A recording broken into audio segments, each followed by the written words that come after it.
The parliamentary elections in the Maldives shaped up to be a crucial referendum on President Mohamed Muizzu's tenure. Now, around 285,000 Maldivians eligible to vote to elect members of the parliament, with 93 seats up for grabs and a total of 368 candidates, including a significant number of independents. And the election landscape is highly competitive. The PPM-PNC coalition, the MDP, and various smaller parties and independents are vying for control here. For President Muizzu, these elections are pivotal. The elections will decide whether his party, the Progressive Party of Maldives, or the PPM, in coalition with the People's National Congress, or the PNC, can secure a parliamentary majority. And it will depend on ensuring a smooth administration here on forth and securing his tenure as president by avoiding parliamentary impeachment. Now, already opposition parties have demanded a probe and impeachment of President Muizzu over alleged corruption dating back to 2018. A comfortable majority in parliament is also critical to minimize the politics of policies during Muizzu's tenure. This will mean that the future of his pro-China leanings, as well as bringing in ambitious infrastructure projects and reforms in housing and judicial sectors. Now, Muizzu's tenure has been marked by a series of controversial foreign policy shifts since he took office in November last year, especially his stance on reducing India's military presence in the Maldives and his generally cold stand against India. The pro-China stance has been a significant element in his reorientation and the Maldives' international relations. His administration has also been criticized for the perceived opacity in agreements with foreign nations and an approach to general governance that some view as autocratic. The opposition, led by the Maldivian Democratic Party (MDP), is emphasizing on government accountability and has allied with splinter factions, reflecting a fragmented opposition landscape. Now, despite controlling the legislature, the opposition's failure to present a united front in these elections could benefit Muizzu's coalition. On the other hand, this will mean the government will be prone to greater politicization and challenges in parliament. The ruling party getting a strong majority becomes all the more important. Breakaway factions from both the PNC and MDP are also complicating the electoral dynamics.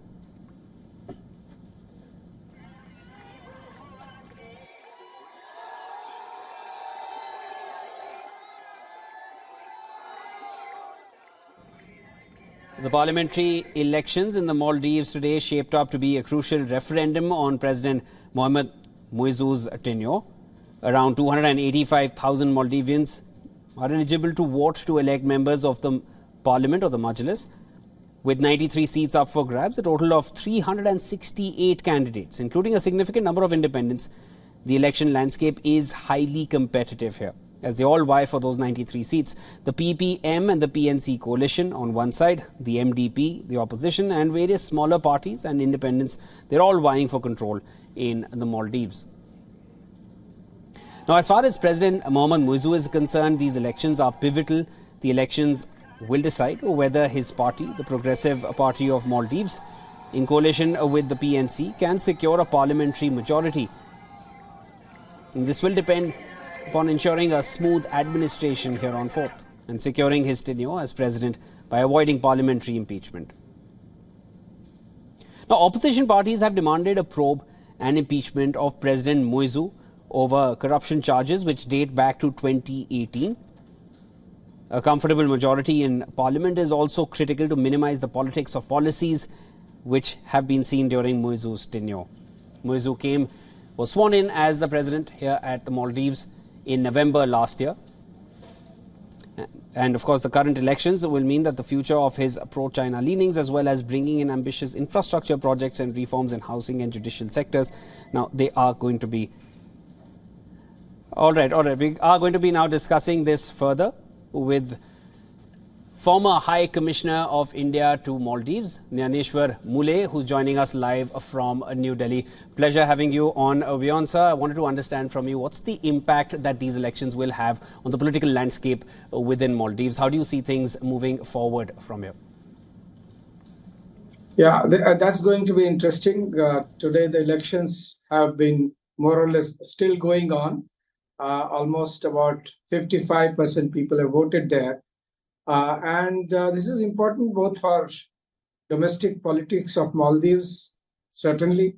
Also for India, because what's been happening there since President Muizzu took over, and also relations between Maldives and China, because again the particular stance taken by President Muizzu does mean a lot to both China as well as India. As you know, the geopolitics is playing out.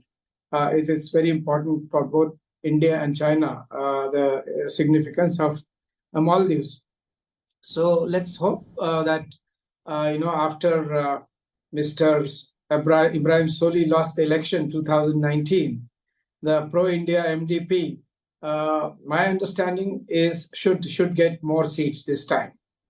Even though after former President Nasheed left MDP, there is some factionalism there, but that's more or less gone. And people do tell me that President Nasheed, his own impact in this particular election is going to be negligible. Similarly, former President Yamin, who actually supported President Muizzu, has also apparently lost a support base, and he is no more relevant to the current election. Well, politics is a very difficult game, and election results are very difficult to predict. Let's hope that what happened in November 2023 through the election of President Muizzu is somewhat balanced out in this parliamentary election that's currently going on in Maldives. By tomorrow, we'll have all the results, and there is certainly some excitement within Maldives and those who have been observing what is going on there. Mr. Mule, now just from a more global standpoint, how do you feel the current elections will impact Maldives' foreign policy? Well, if you're talking about after the elections, you mean to say, or right now, how it is impacting? What is the question? I want to understand how it's going to impact their foreign policy going forward. Obviously, this is now post today's decision that we're going to be seeing tomorrow or soon enough.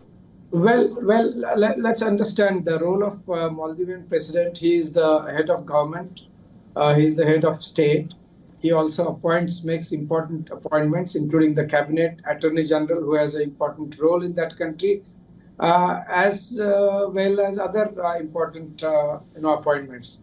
Other than that, the legislative role is with the Majlis. Yes. And Majlis is quite powerful. If you see it, starting from 2009, when President Nasheed came to power, the opposition primarily in the parliament was from the DRP, the then party of former President Gayoom. And even in 2014, if you really see, while Yamin came as the president of DRP, even the parliament was still with DRP. The things changed in 2019 when MDP came to power, and also MDP had a majority, very thumping majority in the parliament. My hunch is people have lost whatever expectations they had from President Muizzu. Maldives is on the road to a high inflation, if I understand the economy correctly. Many projects have been halted. The so-called Chinese cooperation has not really picked up to the extent that they wanted or expected to pick up. So, in my view, there would be a balance that we can see. In fact, President Muizzu himself has softened up quite a lot in the last 2-3 months, despite having insisted upon sending back some of our personnel who were posted in Maldives.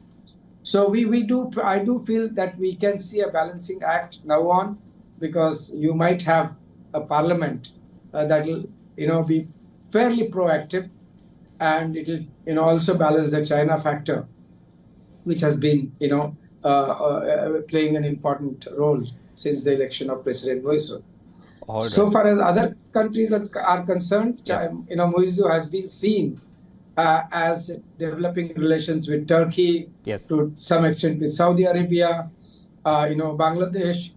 But again, the sustainable relationship with India will always be a cornerstone for Maldivian development. Yes. And that being the case, and India still invested heavily there in every sense of the term, I do see that these elections as a good sign, bringing to, in terms of protecting and promoting Indian interests. Yes, some form of balancing act is definitely needed, and of course that the results are going to be bringing out what to expect in the time to come. Thank you so much for joining in. That was Nyaneshwar Mule joining us from New Delhi, the former Commissioner of India, High Commissioner to India for the Maldives. Thank you so much.